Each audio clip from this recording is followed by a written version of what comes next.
In May 2026, the two most powerful men on Earth met in Beijing for 48 hours. While the media focused on handshakes, private warnings were issued that will shift the trajectory of global capital for the remainder of the year.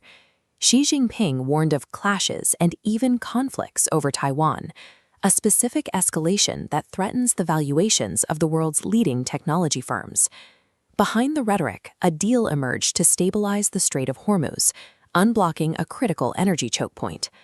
To understand the impact, we must analyze the September 24th breakthrough, the indigenous tech trap, and the company's position to move. To analyze the mechanics of the market and see the math behind the headlines, show your appreciation by liking, sharing, and subscribing to join the mission. Now, let's look at the secret deal. The broadcasts streaming out of the summit were carefully curated to project stability. However, the real substance of the meeting involved transactional wealth transfers that dictate market movement, negotiated entirely away from the cameras. Inside the Great Hall of the People, the optics were pristine. State banquets and formal toasts projected an atmosphere of total control and mutual cooperation. Yet just outside those walls, the environment told a different story. Beijing was shrouded in a heavy smog, a physical manifestation of an economic engine that desperately needed a catalyst. The United States arrived in Beijing under pressure. Military tensions with Iran were actively threatening energy supplies, and with midterm elections approaching, Washington needed immediate relief at the gas pump to avoid political fallout. China, meanwhile, was facing its own headwinds.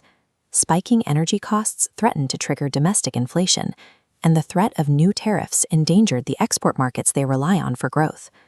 Neither leader entered the hall out of goodwill.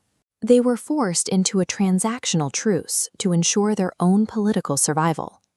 The first major piece of this transactional puzzle centers on the Strait of Hormuz.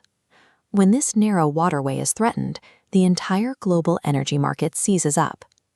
The U.S. delegation's objective was to use Beijing's diplomatic leverage to pressure Tehran, de-escalate the conflict, and reopen the shipping lanes. This chart compares China's trade volumes across the Middle East.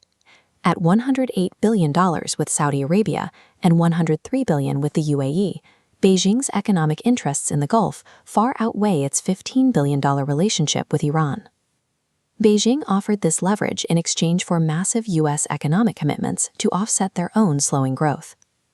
The enforcement mechanism for this exchange is a new bilateral Board of Trade. This committee is designed to mandate and oversee large-scale Chinese purchases of American oil and agriculture. The Hormuz stabilization acts as a calculated financial exchange, trading geopolitical leverage for guaranteed commodity purchases.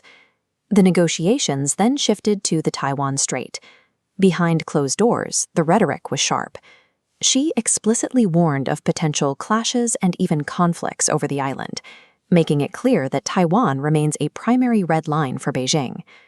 To counter this immediate threat of escalation, the U.S. delegation offered a formal invitation for the Chinese president to visit the White House on September 24th.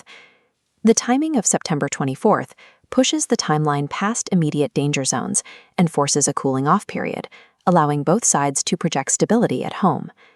The September 24th invitation operates as a tactical delay mechanism, engineered to stave off military conflict until after the November elections. While trade and territory occupied the headlines, a permanent division occurred over the global silicon supply chain. Beijing has established a framework of sovereign innovation.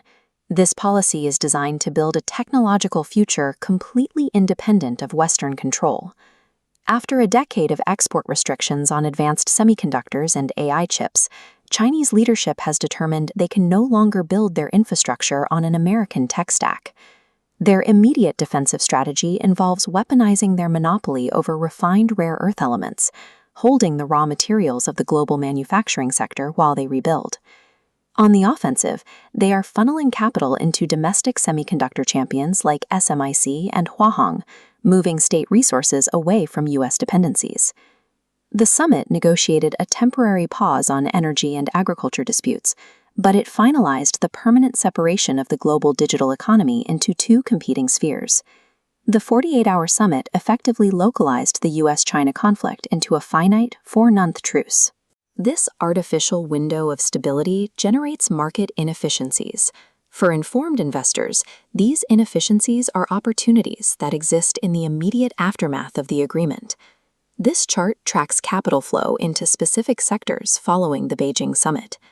The energy column is highlighted first, reflecting a projected surge for producers like ExxonMobil and Chevron as the Board of Trade mandates new purchases. Look at the agriculture column right next to it.